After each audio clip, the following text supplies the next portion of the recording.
नमस्कार, आप देख रहे हैं डीए न्यूज प्लस का खास कार्यक्रम चर्चा है और बहुत सारी चर्चाएं लेकर मैं हाजिर हूं शकील साजिद।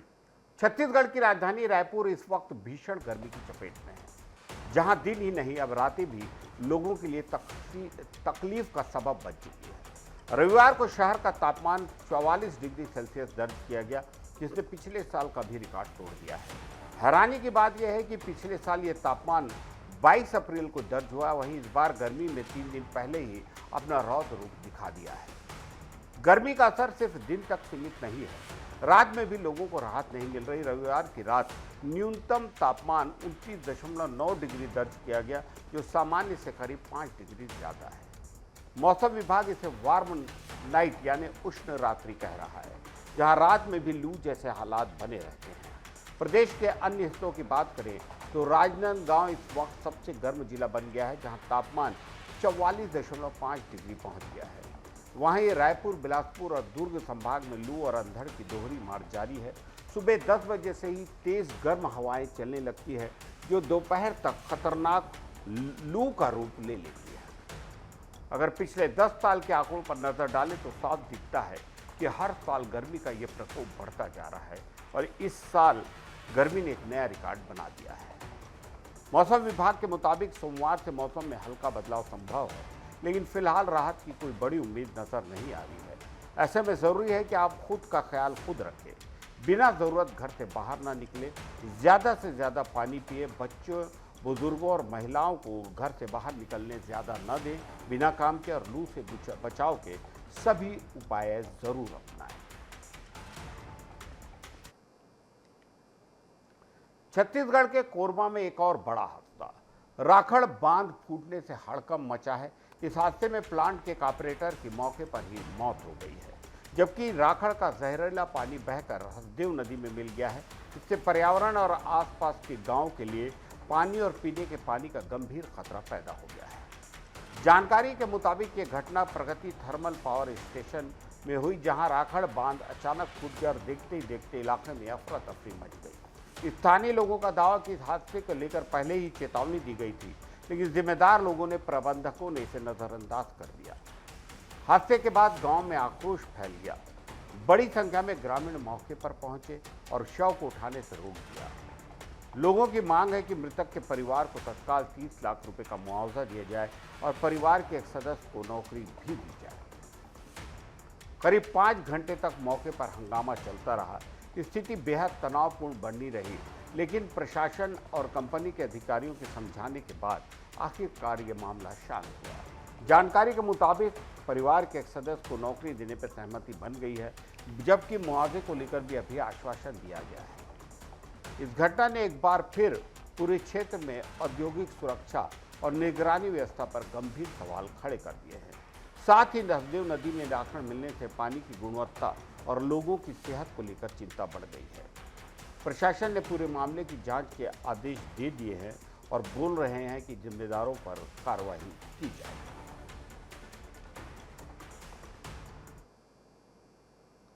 देश में नारी शक्ति की बात होती है, योजनाएं बनती है, कानून लाए जाते हैं, लेकिन जब बात आती है आवाज उठाने की तो तस्वीर कुछ अंधेरी और धुंधली नजर आती है। भारतीय संसद के आंकड़े यही कहानी बता रहे हैं।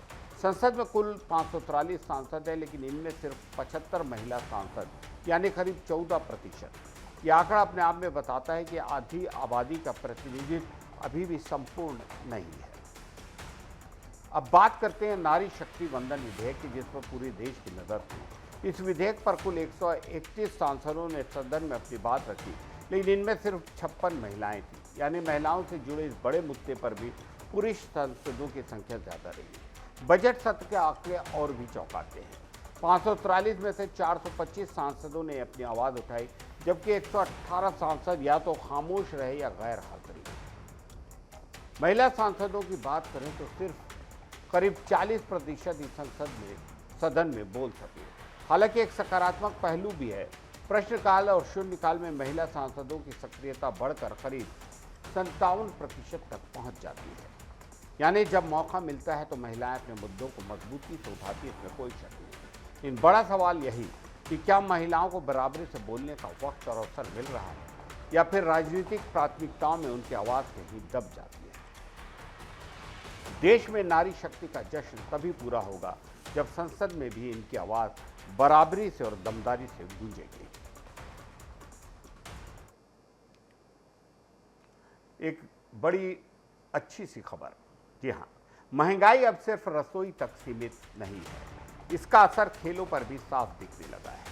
छत्तीसगढ़ की राजधानी रायपुर में बैडमिंटन खिलाड़ियों को अब टूर्नामेंट खेलने के लिए ज़्यादा फीस देनी पड़ेगी, यानी ज़्यादा जेब ढीली करनी पड़ेगी। दरअसल शटलकॉक के बढ़ते दामों ने बैडमिंटन खेल को और महंगा बना दिया है।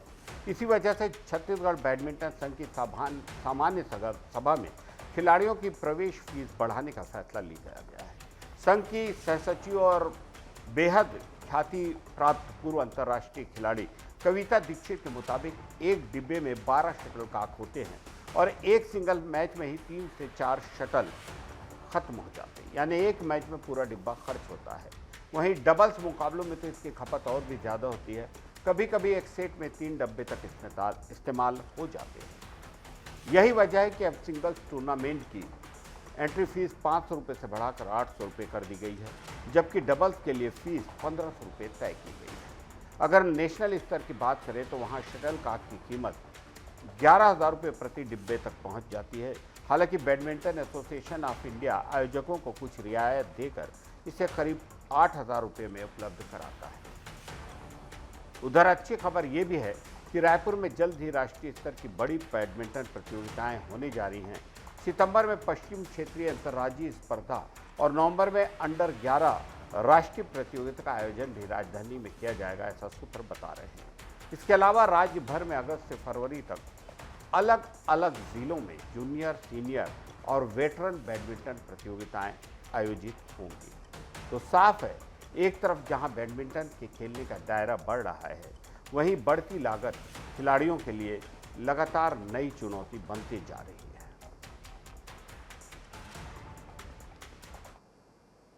आज बात एक ऐसे नेता की जिन्होंने राजनीति को तकनीक और मैनेजमेंट से जोड़कर नई पहचान दी। एन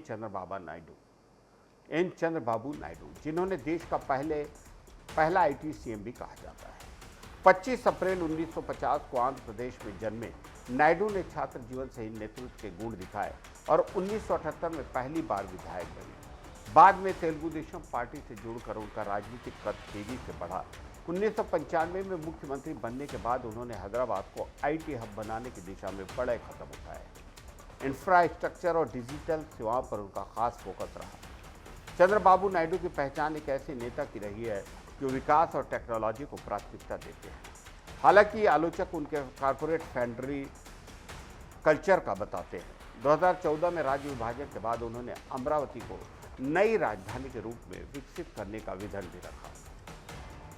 फिर भी इसमें कोई दो राय नहीं कि उन्होंने भारतीय राजनीति में तकनीक आधारित सोच को नई दिशा दी और अपने राज्य और खास तौर पे हैदराबाद को डिजिटल सेंटर बनाने में, टेक्निक का नया हब बनाने में बहुत बड़ी और शानदार भूमिका निभाई।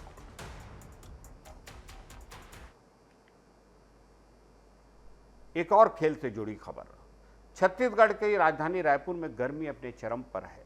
पारा 44 डिग्री के पार पहुंच चुका है और लोग राहत पाने के लिए अब स्विमिंग पूल का रुख कर रहे हैं। हालात ऐसे हैं कि शहर के स्विमिंग पूल फुल चल रहे हैं और रात 9 बजे के बाद भी लोगों की भीड़ कम नहीं हो रही है। जी रोड स्थित इंटरनेशनल स्विमिंग पूल में इन दिनों रोजाना करीब 22 लाख लीटर पानी फिल्टर किया जा रहा है ताकि बढ़ती भीड़ के बीच साफ सफाई भी स्विमिंग पूल में बनी रहे। गर्मी को देखते हुए यहाँ एक नया फैमिली बैच भी शुरू किया गया है जो रात 9 बजे से 9:45 बजे तक चलता है।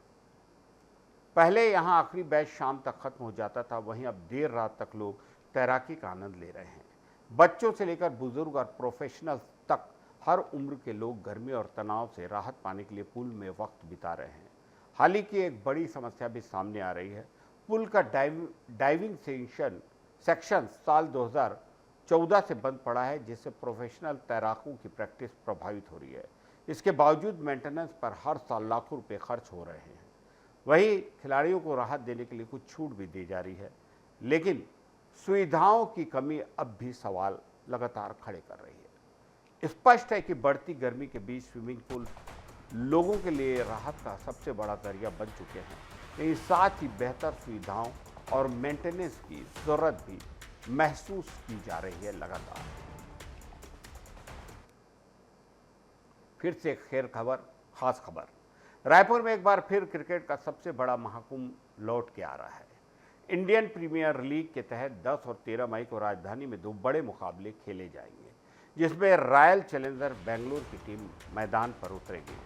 पहला मुकाबला 10 मई को मुंबई इंडियंस के खिलाफ होगा, जबकि 13 मई को कोलकाता नाइट राइडर्स से आरसीबी भिड़ेगी। इन मैचों को लेकर रायपुर के स्टेडियम में तैयारियां तेज कर दी गई है। छत्तीसगढ़ क्रिकेट संघ ने ग्राउंड मेंटेनेंस, रंग रोगन और दर्शक सुविधाओं को बेहतर बनाने का काम शुरू कर दिया है। फ्रेंचाइजी के अधिकारी भी लगातार दौरा कर व्यवस्थाओं का जायजा ले रहे हैं। इस बार खास फोकस दर्शकों के अनुभव को और बेहतर बनाने पर है। गोल्ड और प्लेटिनम कैटेगरी में सीटिंग अपग्रेड की जा रही है, साथ ही वीआईपी एरिया को भी ज़्यादा कंफर्टेबल बनाया जा रहा है। इसके लिए बाहरी एजेंसियों ने स्टेडियम का निरीक्षण भी किया है। राहत की बात यह है कि पिच में कोई बड़ा बदलाव नहीं किया जा रहा है, क्योंकि रायपुर की पिच पहले से ही मैच के लिए उपयुक्त मानी जाती है। सिर्फ हल्का मेंटेनेंस बदलाव किया जा रहा है ताकि मैच की गुणवत्ता बनी रहे। बात टिकट की करें तो अगले हफ्ते से टिकट की बिक्री शुरू होने की संभावना है। शुरुआती संकेतों के मुताबिक टिकट की कीमत 2500 से 3500 रुपये के बीच रह सकती है, जो आधिकारिक वेबसाइट के जरिए उपलब्ध होगी। आप तैयार हो जाइए, रायपुर में एक बार फिर चौकों छक्कों की बारिश और क्रिकेट का ज़बरदस्त रोमांच देखने को मिलेगा। लेकिन अगर बात करें तो आरसीबी के मुकाबले मुंबई इंडियंस और केकेआर दोनों अभी करीब करीब निचले दोनों पादानों पर 9 और 10 के पादानों पर टिकी हुई हैं, और दोनों के जो प्लेयर्स हैं उतना अच्छा प्रदर्शन नहीं कर रहे हैं। कल पहली रिंकू सिंह की वजह से पहली जीत कोलकाता नाइट राइडर्स को मिली है, और ऐसा लग रहा है कि कोलकाता नाइट राइडर्स की टीम इस टूर्नामेंट को जीतने में ही इंटरेस्टेड नहीं है। बहुत ही कमज़ोर सी टीम उनकी है। मुंबई इंडियंस का भी प्रदर्शन कुछ ऐसा है कि जसप्रीत बुमराह जैसे बॉलर को भी संघर्ष करना पड़ रहा है। तो उम्मीद करते हैं कि दोनों टीमें, आरसीबी जो कि बहुत अच्छा प्रदर्शन कर रही है, उसके खिलाफ अच्छे खेल का प्रदर्शन करेगी, और शाहरुख खान आएंगे कि नहीं, इसे लेकर भी दर्शकों में पूरे छत्तीसगढ़ की सोशल मीडिया में एक रोमांच बना हुआ है। छत्तीसगढ़ की राजधानी रायपुर में भीषण गर्मी के बीच जल संकट गहराता जा रहा है। हालात ऐसे हैं कि लोग पानी के लिए सुबह से शाम तक बाल्टी बर्तन लेकर लाइन में खड़े रहने को मजबूर हैं। शहर में करीब 40 टैंकरों के जरिए पानी की सप्लाई हो रही है, लेकिन इसके बावजूद मांग पूरी नहीं हो पा रही है। कई इलाकों में लोग काम काज छोड़कर सिर्फ पानी का इंतजार कर रहे हैं। यहाँ तक कि बुजुर्ग और बुजुर्ग महिलाएं भी लाइन में खड़ी नजर आ रही है। सबसे ज़्यादा प्रभावित जोन 1, जोन 3 और जोन 9 के वार्ड हैं। खमहारडी इलाके में हालात बेहद ख़राब हैं, जहां पटरी के दोनों ओर बस्तियों में पानी की भारी किल्लत है। वहीं जोन 6 में खारून नदी, जी हाँ, खारून नदी से लगे 2 वार्डों में मार्च से ही पेयजल संकट बना हुआ है। चौंकाने वाली बात यह है कि कुछ वार्डों में पानी की टंकियां होने के बावजूद सप्लाई कम पड़ रही है और टैंकर ही एकमात्र सहारा बन गया है। खारून नदी के पास की बस्तियों में रोजाना कई टैंकर भेजे जा रहे हैं, फिर भी लोगों की प्यास नहीं बुझ रही है। शहर के शंकरनगर ओवरब्रिज के आसपास की सड़कों को रेड जोन घोषित कर दिया जाने पानी की समस्या सबसे ज़्यादा गंभीर है। स्थानीय लोगों का कहना है कि हर साल गर्मियों में यही हाल होता है, लेकिन स्थायी समाधान के लिए नगर निगम, यहाँ तक कि महिला महापौर भी कुछ नहीं कर रही है, कोई हल नहीं निकाला जा चुका है। आज भी पूरी का पूरी नारी शक्ति एक जुलूस की तैयारी में लगी हुई हैं, जबकि पूरे के शहर में सुबह से लेकर बहुत सारी महिलाएं, बहुत सारी लड़कियां, बहुत सारी बुजुर्ग महिलाएं नारी शक्ति को ठेका दिखाते हुए अपने घर के लिए, अपने दैनिक उपयोग के लिए पानी की व्यवस्था में लगी है। जल बोर्ड और प्रशासन की व्यवस्थाएं भी लगातार सवालों के घेरे में है। आज के लिए चर्चा में इतना ही। इजाज़त दीजिए शकील साजिद को। नमस्कार।